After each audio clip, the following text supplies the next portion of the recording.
Good morning. Thank you so much. I can't thank this committee enough for, especially you, Representative McCarthy and Joe Zullo, for your help with the language of this bill. I'm here to testify. I'm State Representative Dave Yaccarino in House Bill 6640, Cedar Hills District, North Haven. With me is former State Representative Bill Gambardella, and he really knows the district better than I do as far as that properties. But we passed this bipartisanly to create the district. I think 2015, it was Senator Looney, Senator Pisano, and myself. I believe it was bipartisan in both House and Senate. But Attorney Gambardella, former State Rep Gambardella, will read testimony if it's okay with you. But I'd like to thank Madam Chair, Senator Pisano, Ranking Member Zullo, and Ranking Member Wong for your work on this committee. Is that okay? Thank you, Representative Yaccarino. I'm not sure, Mr. Clerk, are you able to bring him into the Zoom? He's with me. Oh, he's with you in person? Yes. Oh my goodness, the good old fashioned he's with me. How wonderful. Yeah. This is so refreshing. Well, yes, that's is great. That okay? Yes, sir. Good That's morning. wonderful. Welcome. And if you could just again say your name for the record, just for Zoom purposes, Mr. Clerk, I'm going to ask you to rename the Zoom caption so that those watching at home will be able to know who is talking. Got it. Okay. It's William Gambardella. How do you spell that last name? I'm sorry. Sure. G-A-M. G-A-M. G-A-M. B as in boy, A-R. D as in dog, E-L-L-A. Thank you so much. Mr. Clerk, are you all set? Does it look right? I don't know that we can see, so you may have to take Rep Yaccarino off of the front of there. So, please proceed, sir. Oh. They got moved? They're back? I think we're back. Yep. All right. Madam Chair and members of the Planning and Development Committee, my name is William Gambardella. Just went through. I'm here to speak to you about Raise Bill 6640, which relates to the Cedar Hills Infrastructure Improvement District, or we call it CHID. The district was created by Special Act 15-16 to try and bring about development to a derelict piece of commercial property in North Haven, Connecticut. Creation of this district was supported, as Representative Yaccarino said, by Senator Looney, Senator Pisano, Representative Yaccarino, all in cooperation with our first selectman, Michael Frieda. All those individuals have a piece of this district within their district. It was a truly bipartisan effort to try and bring about a new large development, commercial development in our state. And when the district was finally formed in 2016, I was elected its president. Just as a bit of history on the parcel so you understand why this is important, property was purchased by the current owners over 30 years ago for the purpose of creating an ash dump. They were encouraged to do that by CRRA, the Connecticut Resource Recovery Authority, which is the predecessor to the current MIRA. They worked with the Environment Committee and Chairman Mashinsky and myself to try and craft a legislation that would benefit the town of North Haven because they would be hosting this ash dump. CRA said there was no choice. It was already a done deal. The ash dump was going to be located there. Little did anyone know that DEP would come back and say, no, we're not issuing the permit because it's too close to the Quinnipiac River. Since that time, because of the lack of access, because of the lack of ability to develop the property, nothing has happened there. This property will continue to lay fallow unless we get this district up and running again. It's our best hope of getting it developed. So the question really is, why was this piece of property deemed to be the best place for an ash dump? It also makes it the best place for commercial development in the state for what we intend to do, which is to create an eco park. This property is portion of the old Cedar Hill Yards, which is where the name comes from. It was once the largest freight rail yard in the Northeast and included property which is basically all of Universal Drive in North Haven. The site itself lies within 45 minutes of every major population center in Connecticut. It is truly the center of the state. It has access to both Exit 8 and Exit 9 off of I-91, has access even to Amtrak lines. Its location you can't find a better location for building a commercial piece of property or any kind of development. It lies to the south of the old New Haven dump. It lies to the west of the Quinnipiac River. It lies to the east of a 100-acre freight yard, and to the south is Target Shopping Center and Best Buy. It sits where no one can cry NIMBY. The 90 acres with an additional potential 50 acres of Amtrak property, which is adjacent to it, lies fallow because it's brownfield. Current owners are not interested in trying to remediate and sell the property. Of the 3 individuals who actually bought the property over 30 years ago, 2 of them are estates, and one of them is in his late 80s. We've tried long and hard to try and get money for this property, to try and get it so there'll be access and the ability to find what needs to be done to remediate it. The state 2 years ago gave the town of North Haven a $200,000 grant to investigate the property. It came back with confirmation that the site would need the kind of remediation we thought it would. It is a contaminated site and will need a lot of work. DEP has talked with myself and the LEP involved in this, and they understand that the proposed use of the site as an eco park is something they really want to encourage, and they're willing to work with us to make the cost of remediation something that's reasonable, something that can be made to work. But the problem we still have is the hurdle. The hurdle we still have to overcome is the cost of acquisition, infrastructure, and remediation. We believe that the district itself, by issuing low interest bonds, by able to finance all this through that process, will be able to give us the money that will allow us to do that. And the municipality itself, which is the district, will own the property. The money to repay those bonds is not coming from any source but the district itself and its development.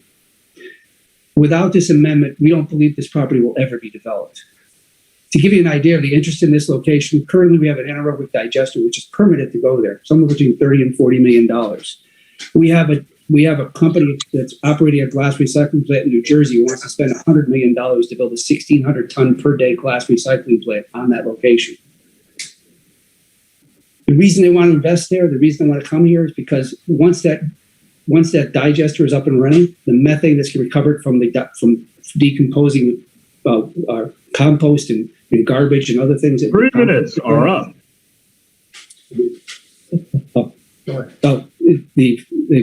All the things that will be digested there, that gas will produce energy, which will produce very low cost power, which will allow all these plants to exist. Mr. The proposed change. Excuse me, if you could just summarize, that would be wonderful. I will. Amendment just gives us, this amendment is simply designed to give us more time to get the district up and running and get that backing so we can get the financing that we need to get this thing moving. And that's really where we are today with this. Thank you very much. And I was remiss in not reminding everyone that we will continue to stick with our 3-minute limit, although I expect that both you and Rep. Yaccarino may have questions from members of the committee. I want to thank you for the work that you've done on this, and it seems there's a lot of potential here and a lot of work that needs to be done. Are there questions from members of the committee? Representative Zullo. Thank you, Madam Chair. And thank you, Rep. Yaccarino, former Rep. Gambardella. It's always good to see you. Obviously, this is going to be about generation of tax revenue as well. Do you have any estimate? I know it's very, very early, in the infancy of this project, but do you have any idea what the potential tax consequences could be for the district or for the town of North Haven in the long run?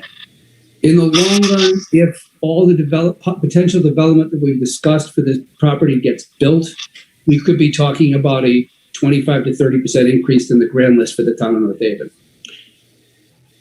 But That is a Representative Zullo, it will also help surrounding towns, Representative Zullo. That development, it spews off to other towns, so East Haven, New Haven, Wallingford, the surrounding area. Each piece of economic development helps the next area. Absolutely, and we've had this discussion with New Haven as well. Is there would be part of this would be in the city of New Haven. There is a limited amount of things that could happen there because of the access. There's an access strip that goes through New Haven, but it's a very small access strip. And some of the things we talked about there is building a solar field along the access strip. Okay. Again, generating tax income for the city. And can you tell me a little bit more about the state's involvement via the bonding or via the guarantee that you were alluding to? Right now, the municipality itself, the Cedar Hills Infrastructure Improvement District, has a right to issue bonds. The problem is it's got no financial backing. No one's going to buy the bond from something that has nothing behind it. So we need to find a backer. That could be the city, that could be the state of Connecticut, it could be DECD, it could be the federal government. We've had conversations with them as well. We don't know who eventually will be willing to back this, but the bottom line, I think to anybody who does, if we can get some entity to back it, is that once this is up and developed and running, this is going to pay for itself. And we can show that so that there will never be any expenditure on the part of any state or federal government in terms of this district, except backing the initial bond issues. And we believe that going forward, we can build all these different projects with the same method. That we can keep the price down for all these different things and lower the tipping fees, lower the off-put for the electricity charges, do all those things because we're going to use municipal bonding instead of getting venture capitalists involved and giving them 20% on top of everything else. So this is a different structure we're trying to create and encourage, and that's we're trying to get across to the entities that we've talked to about helping to back this. So then bottom line is that this legislation helps you get to that Kickstarter point. It helps you get to that point where you can identify a backer, get that backer, and actually get this, what it sounds like a revenue neutral or a cost neutral project started and a long-term winner as long as it continues to progress. That's where we're going with it. Yes, exactly right. Yeah, you're 100% right, Representative Zullo. And the goal is to bring DECD out now that it's getting warmer out. In normal times, they would have already come out. You know, it's been difficult because of COVID, but it is a revenue neutral. It's a revenue gain eventually for the whole surrounding New Haven County, to be honest with you, and in the state, to be perfectly honest with you. It is, and there's other arguments about whether or not that tax revenue would ever generate for the town of North Haven, because there could be tax stabilization agreements that would create more benefit to the area versus just to one town. So that could be spread out in other ways. Well, I appreciate the clarification. I'll give others the opportunity to ask questions if they'd like to, but I appreciate the clarification and look forward to seeing this progress throughout the session. So thank you for the time this morning, gentlemen. Just Representative Zullo, like I said, to you and Representative McCarthy Bay, you were so helpful. You know, we're stumbling in the beginning with the language. You guys were very helpful. So thank you. Very welcome, and thank you. Thank you, Representative Zullo. Are there questions from other members? Senator Wong. Thank you, Madam Chair. Apologize. Now, Representative Yaccarino, it's great to see you. Are there other comparable bills in different committees related to the subject matter? Just wanted to be sure, because obviously you're very engaged in the Commerce Committee. Perhaps there may be something similar in the Commerce Committee or any other committee that this committee should be aware of. I just screened bills yesterday, and I believe there is another bill similar. I just can't remember the district. It's in your committee now, and I should have my P&D notes. Oh yeah, it's 6102. It's just special taxing district of the city of West Haven. But I don't know the full language. But yes, there are other. So what you're looking at is West Haven was very active and initiated their proposal, and I want to also echo Representative Zullo's question, because we wanted to be sure, as you issue these kind of bond for funding, that in the worst case scenario, if something should go wrong with unpredictable economic climates, that the state of Connecticut is not liable and responsible for the bonding repayment. Absolutely. And that's the whole premise of this. When you get companies coming in, there's got to be some stability to get a company to come in. When they come in, that's the revenue generation. Like the company from Jersey or the revenue generation comes from that. It also comes from the sale of the property. Right. So the whole idea behind this would be that whoever backs it would be protected by the fact that this property is going to be worth enough money to pay back the bond, no matter what happens. And that there will be no in the municipality itself. And remember, the infrastructure improvement district, of which there's only 4 in the state, is the municipality, which would own the property. And so that the property would be protected and anybody who backed it would be protected through that method. There's no private ownership. This is all municipal ownership. Great. Thank you for answering the question. Great to see you, Representative Yaccarino, and you too. Mr. Gambardella. Thank you. Thank you, Madam Chair. Thank you, Senator Wong. Are there further questions from members of the committee? I do have a gentleman, one or two for you. I just wanted to check in with you. You did reference the West Haven Special Taxing District. Indeed, that is before the committee, and we did JF that. I know that in that case, there was extensive conversation over a period of years with the municipality, with the local delegation. And if you can just give us a little bit more of a picture of what kind of communication you have had with other leaders in the area who would be engaged in this project. For me, it's been our first selectman, Senator Looney. He has supported this with us 2016. He's supporting it now. Our local delegation, as far as our Board of Selectmen, but I have not spoke to the mayor of New Haven, if you're asking that, or anybody else, but it's just our local town and our Senator Yaccarino and our Senator Martin Looney. Wonderful. And Mr. Gambardella, did you have anything to add to some of the folks you were speaking to?